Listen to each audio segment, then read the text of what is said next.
1940년 7월 20일 경기도 남양주 진접 내곡리라는 곳에서 태어났고요. 그 지역에 있는 시골 학교 광동 중고등학교를 나왔고 경희대학교 법과대학을 입학했습니다. 60년도에서부터 64년도까지가 학창시절이라고 보면, 그 다음에 제가 73년도에 창업을 했으니까 한 10여 년 동안 군대 생활, 결혼 생활 시작을 해서 공백이 있고, 그러고 난 뒤에 바로 창업을 했습니다. 73년도에. 그 당시에 가장 전망이 밝다라고 생각되는 가전제품, 가정용 가전제품을 생산하는 걸로 사업을 시작했습니다. 물 끓이는 기구는 전부 내가 해야 되겠다는 생각으로 가정용 커피포트서부터 사무실용 물 끓이는 기구,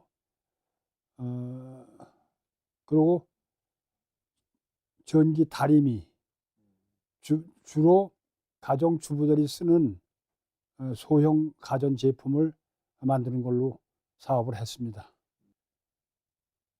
73년도에 창업을 했고, 그 이후로 한 10여 년 동안 활발하게 생산서부터 판매 이르기까지 열심히 이런 결과 사업 기반을 조성했다라고 봐지면서 81년도에는 대통령 성실 기업인 표창을 다 받기도 하고,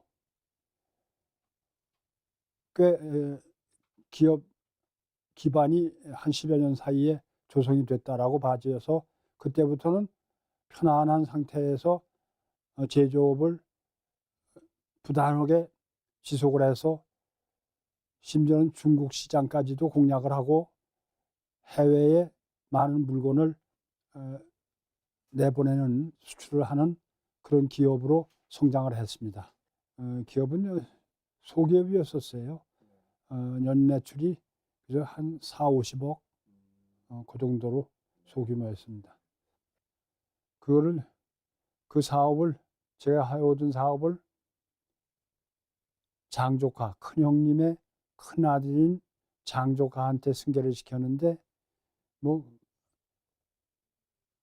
잘 승계가 돼서 지금 그 사업을 지속해서 해가고 있고, 그 전망은 하도 지금 우리나라의 경제 상황이 안 좋아서 얼마나 성공리에 잘 갈지 그건 크게 장담을 지금 못합니다만은 잘 해가리라고 기대를 하고, 그래서 그 아이까지도 이게 성공 속에서 사업이 거의 마감이 된다고 하면 아마 큰 보람을 느끼게 될 겁니다. 그리고 가업으로 이어나갈 것이고.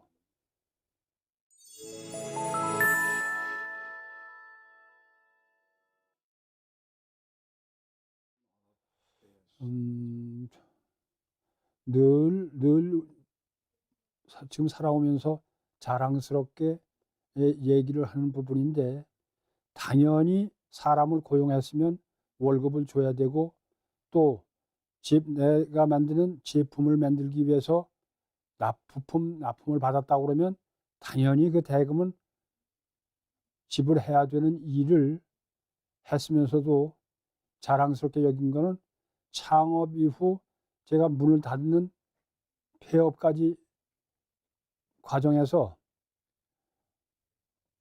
어려운 과정도 꽤 있었으려만 한 번도 월급을 늦춰주거나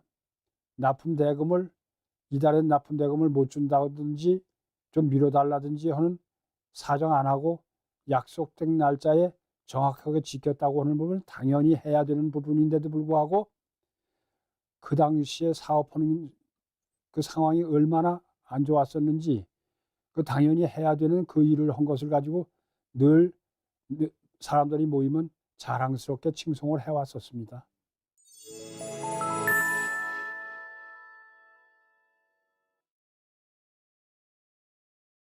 저희 가문은 연주현씨 전갱령 공파 27세 손으로 우리 연주현 씨는 시조로부터 삼형제분이 처음서부터 삼형제분이 이제 생성이 돼 가지고 저희는 그 삼형제분 중에서 세 번째 분인 덕자 유자 후손으로 번졌습니다. 그 덕자 유자 할아버지의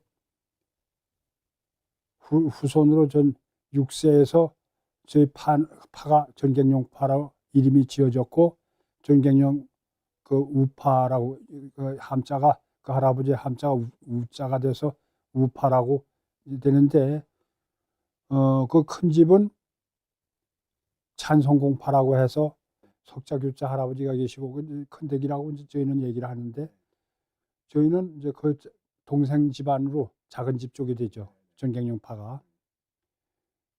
그래서 전갱룡파 중에서도 큰 집은 연천이고, 작은 집은 저희가 작은 집 쪽이 되는데, 작은 집 쪽이 가평으로 해서 풍양, 지금의 내곡리가 됩니다.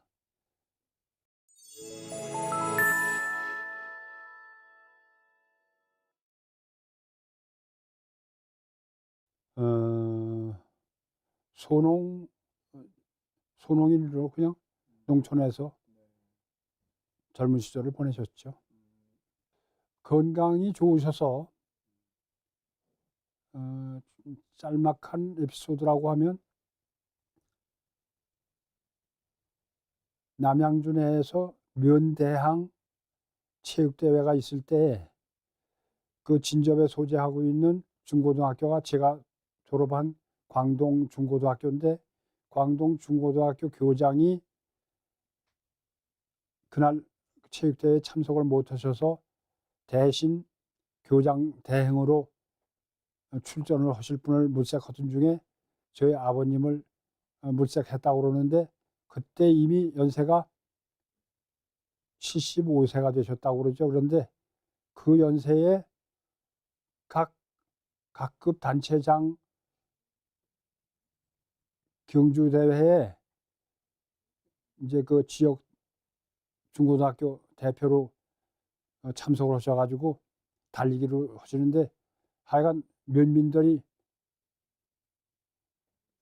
얼마나 신이 나는지 같이들 뛰셨다고 할 정도로, 그런데 1등으로 들어오셨대. 연세는 제일 많으신 분이 중고등학교 교장이라는 타이틀로 뛰셨으니까.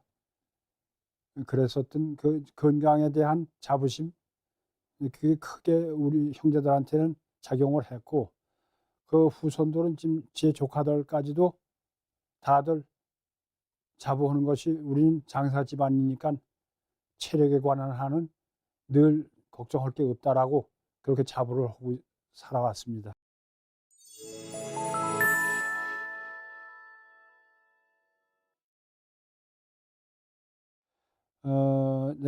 내 생을 통해서 내 사업과 관계없이 참 이것이 아쉽다 하는 거는, 법과대학을 갔으니까 당연히 사법시험을 이수했어야 됐는데, 제가 사시 1회, 2회를 봤어요.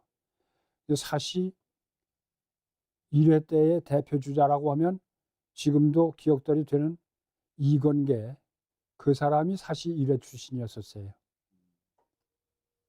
그 사람하고 같이 시험을 봤는데, 그때 사시 1회의 합격자 수가 10명이었었습니다.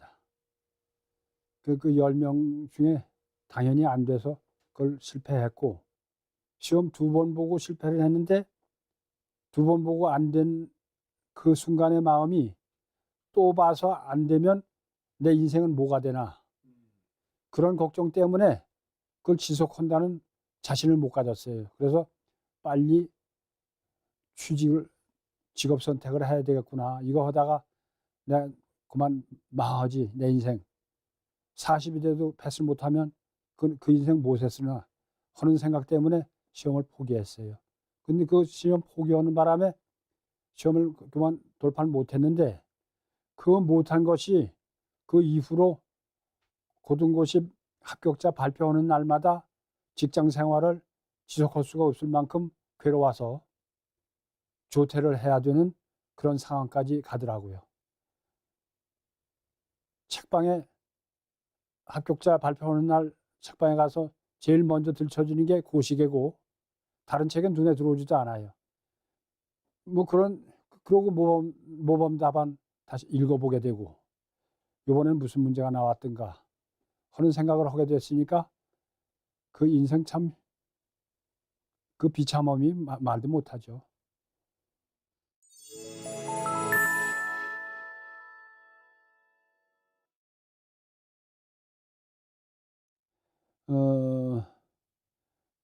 얘기할 것도 없이 사업에 어느 정도 성공했다라고 얘기가 돼서 주위 사람들로부터 조상으로부터 아무런 지원도 없이 땅 한 평 팔아준 것도 없는데 자수성가해가지고 사업 성공했다. 그 소리를 들었을 때가 가장 행복한 순간이라고 생각이 되고 또 그게 내 인생에도 또 성공했다고 하는 그런 생각이 날 정도로 자신감을 갖게 됐어요.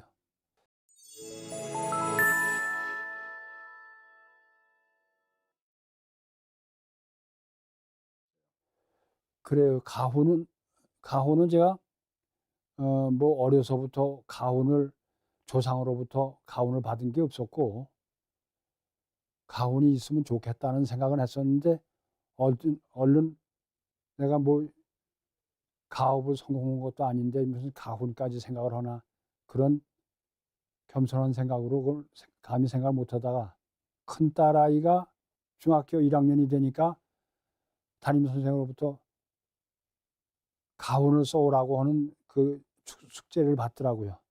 그래서 그때 가훈을 하나 만들어 줘야 되겠구나 애들을 위해서.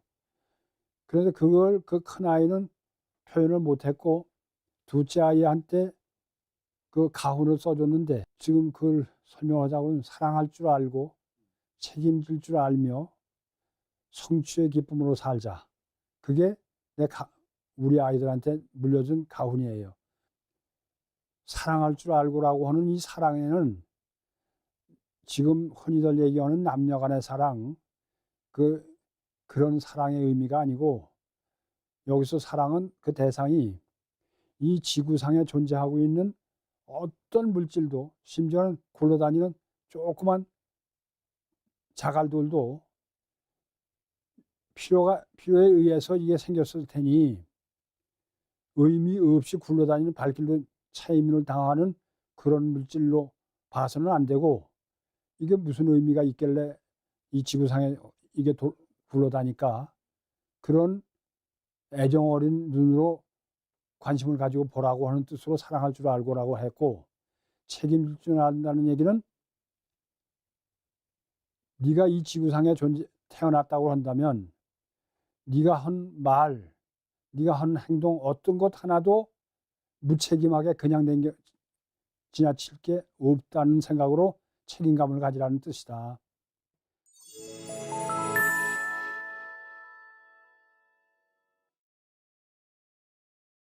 흥사단이라고 하는 조직이 있어요, 우리 사회에. 그게 거기 초대 이사장이 누구냐 하면 안창호 선생님입니다. 제가 군대 생활 병장 계급 병장이 그 당시에 제가 군대 생활할 때 500원이었었어요. 병장 월급이. 그 500원 병장 월급을 받아가지고 그걸로 적립을 해서 안창호 선생 안도산 전서라고 하는 책을 4권짜리 책을 샀는데 그게 참 자랑스럽게 생각이 돼요. 그게 병장 월급 500원짜리 받아가지고서 그 책값이 몇천 원이 됐는지 글쎄 그런데 어쨌든 그 돈을 적립해서 그 책을 사가지고 제대로 했어요. 제가 그 흥사단원으로 상당히 좋아서 참여했던 사회단체입니다.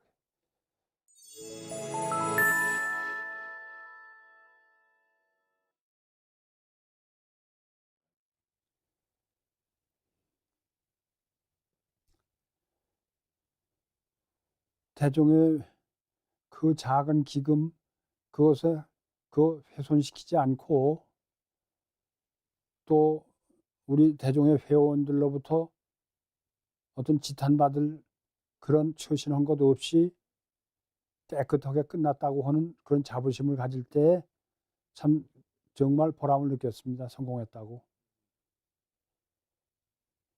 우리 종원들한테 당부를 드린다고 그러면은 우리 종원 뭐 저 연세 많이 드신 어른서부터 어린아이까지 다 함께 과제라고 생각하면서 들어주시면 좋겠습니다. 여러분 모두가 이 대종회를 운영하는 주체자들이 되어줬으면 좋겠다는 생각을 합니다. 이 대종회를 운영해 보니까 이걸 하면서 제일 힘들었던 것이 저는 이 운영을 하기 위한 기금 조성이 가장 힘들었다고 생각이 됩니다. 우리는 조상으로부터 다른 어떤 집안들 모양으로 조상으로부터 크게 물려받은 재산이 없어서 지금 살아있는 우리 종원들이 그 매년 소요되는 회비를 부담해서 대종의 살림을 꾸려가고 있거든요. 그런데 여기서 제가 여러분들이 대종회를 이끌어가고 있는 이 단체의 주체자가 되달라고 하는 얘기는 무슨 얘기인가 하니 이 회비를 여러분들이 힘으로 부담을 해주고 그래서 장학생도 키우고 그러고 한 해 한 해 지나갈 때마다 대종회 기금도 좀 확충하고 회관도 하나 대종회 회관이라고 하나 만들어 놓고 할 수 있다면 얼마나 좋겠는가. 그 기쁨을 뭐로 표현할 수 있을까요? 그 기쁨을 우리 종원 여러분들이 다 같이 느낄 수 있었으면 하는 희망입니다.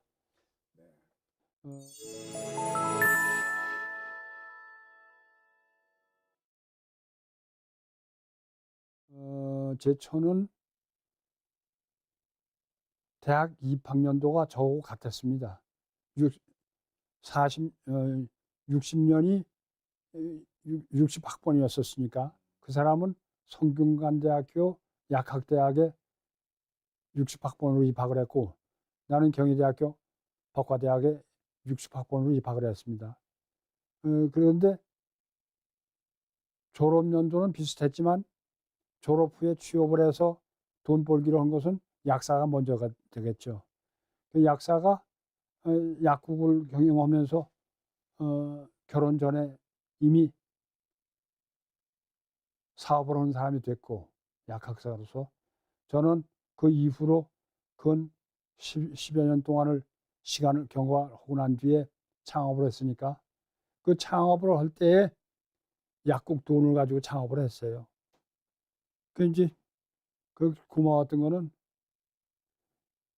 하루에 약국 돈 판 거 서랍 주져 가지고 돈을 쉬어서 들고 나가면 그 왜 그러느냐고 말리는 일도 없이 오죽 죽겠으면 저랬을까 하는 그런 이해하는 마음으로 보고 있더라고요.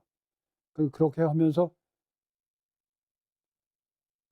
창업을 했고 그 창업한 결과 집사람한테 빚 같은 거는 이 빚 좀 갚아달라고 하는 소리 안 하고 잘 넘겼어요. 사랑해 김영자 씨. 당신 덕분에 내가 오늘 여기까지 온 것 같아.